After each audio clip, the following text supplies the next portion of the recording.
Good morning, everybody. My name is Greg Crable, and this is my new vertical format version of something I learned yesterday. I just published the latest Crable letter, which I'll be putting on LinkedIn in just a few minutes.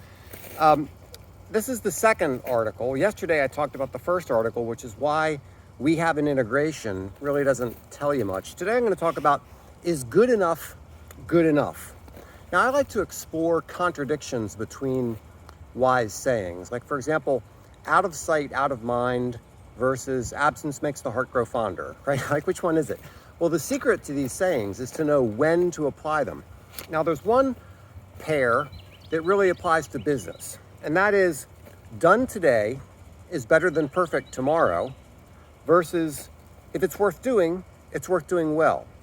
Now, how do you know when to apply them? Done today is more apt when speed matters.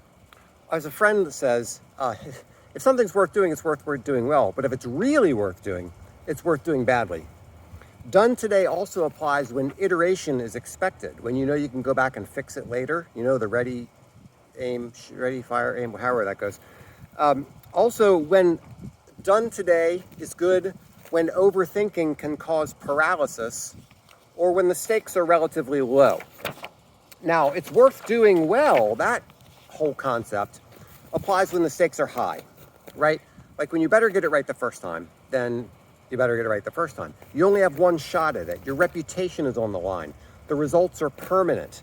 Your values are at stake. Or when good enough really isn't good enough. And that reminds me of a conversation I had with Ian Edgar at the MACMA holiday party in New York a little while ago. Ian very, very kindly gave me some tips on how to make a podcast or a video or something successful. And here are some of his pointers, which he very kindly checked for me. I'm going to read these verbatim because they're his points.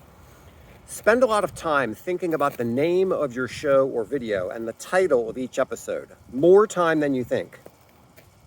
Have a distinct and immediately recognizable angle or perspective. Go deep.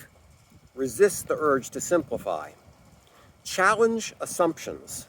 Ideas that run counter to your audience's model of reality naturally garner attention. Have a clear format for delivering value that can be understood within moments. Be unbelievably rigorous about being interesting. The time you spend will pay off. Open the show with the most interesting thing. Don't wait.